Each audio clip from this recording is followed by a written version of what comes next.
you've gotten?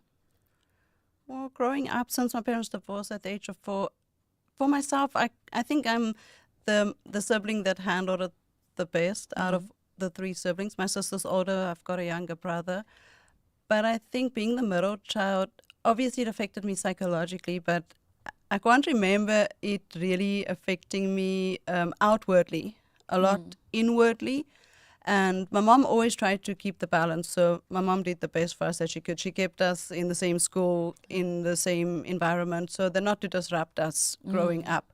And from my mom's side, we felt a lot of love always. Like it was all about love. And she really did try her utmost best to give us the best life that she possibly could. From my dad's side, we didn't really feel that physical warmth of the love and the family feeling that we needed. There was a lot of mental abuse from my dad's side of the family, if I could put it that way. Like always a sense of not belonging, where they always they blamed you for things that you didn't do, and that made it hard. And they believed that money fixed everything. So from my dad's side of the family, my aunts, my uncles, they would smother you with presents and money and make you think that it's okay. So in a sense, I don't think that directly or consciously that it affected my decisions later in life, but subconsciously, yes, I think there was a lot of scarring. Wow. And so what was the journey like being older now and choosing the spouse that you chose and getting into drugs? Like what brought you to that point in your life?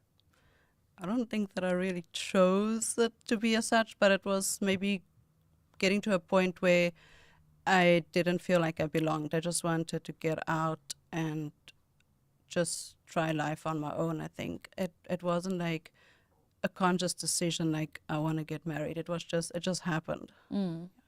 Okay. And so being in that, how did it all come to the point that drugs became a part of your life? Well, early in the relationship, he introduced me to it when him and his sister were living together. They rented a place together, and I moved in there later on. And it just happened one night where they wanted, I don't know what they wanted, but they were ordering something. And then I remember her saying to him, "Don't give her." And then he said, "But it can't do any harm, can it? And she can make her own decisions." So basically, there was a lot of feeling of belonging, that I needed to belong somewhere because I felt like I didn't belong anyway. So, and I was also very stubborn at the time. So in my mind, it was like, how difficult can it be, or how much harm can it actually do? So I said I'll decide for myself. And yeah, it was never just that one time. Is it? And so being in that point of now becoming addicted to drugs, what was going through your mind, and at what point did you feel like, I cannot do this anymore? This is I just can't. Well, I never felt like I fit in anyway. So I think that's one of the biggest things, is trying to find a sense of belonging. So you always felt like you don't belong, you don't fit in, you're not good enough.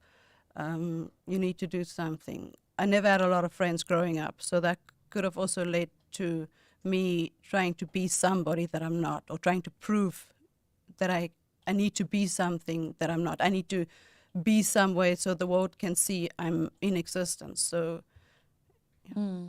And how did your family handle you at that point in your life? Or were you close with them? Not really? They don't know. I hid it as best as I could. Nobody knew. And emotionally, what were you going through? A lot of trauma, mental trauma mostly, and psychological trauma probably from the childhood growing up. And just that feeling of that you're not good enough. You're always the victim. You're the black sheep of the family. You don't fit in. I don't think that I ever felt not loved as a sense, but in some instances, yeah, maybe needing more closeness. So do you think that that's what brought you to the point of, taking the drugs, as wanting to fit in with them, or wanting to, belong, like you said?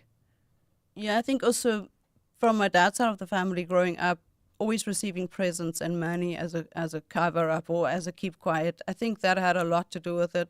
because the drugs was almost like receiving a present. Like, how Thank bad can it be? It's going to make you feel better. It's just like, just take it, keep quiet. I think that has a lot of psychological impact of receiving something. It's okay, just take it. And And so, at which point did what happened that God just stepped in and changed everything? well, I was at a place where I really hit rock bottom, where I didn't feel like getting up anymore. I didn't feel like living, not in a sense of suicide. I never ever had any suicidal thoughts, but a feeling of not wanting to wake up, not wanting to get up, not wanting to eat breakfast, not wanting to go out, not wanting to go to work. So that led to me kind of like wanting to give up, not on myself or on life, but it was like really just self-destruction. There was no more satisfaction. The drugs didn't even work anymore. It got to a point where it was so much that it did nothing. It was just a habit of the same routine every day, ordering it, using it, ordering. But it didn't do anything anymore. The highest high became like the lowest low. There was just no more nothing. Wow. And it was crystal meth that you were on Yeah. at the time. Wow. And so, what was the moment that you spent with God that brought you to get saved? Well, firstly, because I was so low on distracting myself, and basically I knew that it was either going to be that leaving, or basically I'm going to die. So either I had to make a decision, either I leave Cape Town or I'm just going to self-destruct. So basically I packed a bag and I left Cape Town, and I left for 4 years, but it was in the first 2 years that I was still struggling, and I went to the Northwest Province in a town called Klerksdorp, and where I isolated. I didn't have any friends, any family, nothing. I had no job, nothing. I was basically living illegally in a deserted house. One of those years I had no electricity, no water. It was just, yeah. So, and then it just came like my best friend passed away at the time, and I was really all alone. And I ended up just calling out to God. I said, really, I can't do this anymore. I don't want to do this anymore, but I also had kind of a condition. I said, like, I made a deal with God. I said, I want to get rid of this, but I want no withdrawal symptoms. I don't want any cold turkey. I don't want the bad stuff that goes with it. I don't want cravings. I don't want anything. I just want it gone. Because nothing worked. Like, deleting the telephone numbers didn't work. Running away didn't work. Throwing it away, flashing it down the toilet, nothing worked.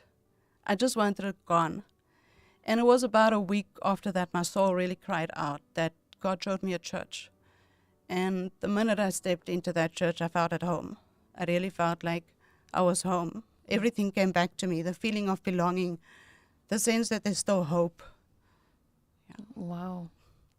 And so from that moment, what has been your relationship with God? Well, since I went to that church, then he worked with me. A couple of months later, I got baptized. A year later, I went for deliverance.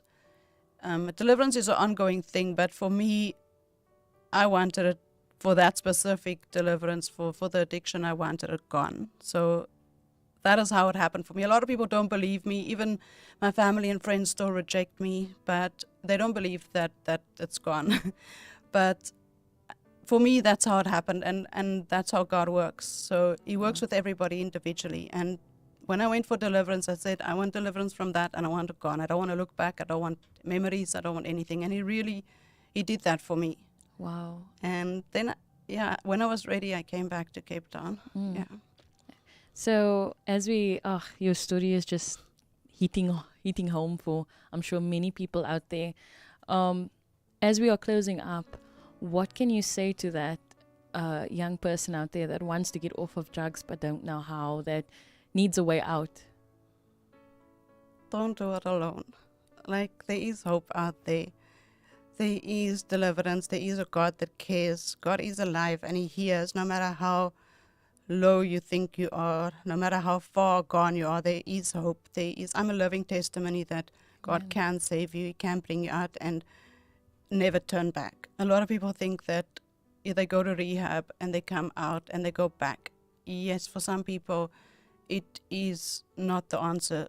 Not every technique works for everybody. But what I can say is don't run away from your problems. Face it. Looking back, I would rather have that family member caring about me and nagging me and lecturing me than trying to do it on my own. So, and if God sets you free, you are free indeed. So for the people out there that have family members that are struggling with addiction, just have patience with them, have tolerance, be sensitive, and just handle them with care. And that saying where people say that once an addict, always an addict, that is not true. Don't believe what the world thinks of you. Don't believe what the world makes you. Just know that there is hope and there is a God. Wow. Amen. Sure. Just want to thank you so much, Louise. I know that your testimony has definitely touched the hearts of our listeners. And yeah, I love that. Just know that there is hope. God is there. Sure. Louise, thank you so much. Thank you. Thank you for being honest, and thank you for being raw in your approach. And I think, myself and Michaela, we've come to the point where the show has been that for us, where we had to be raw with ourselves and with our listeners. And so thank you for bringing that today. Thank you. You've encouraged me by listening to your story. Don't do it alone. Don't do it alone.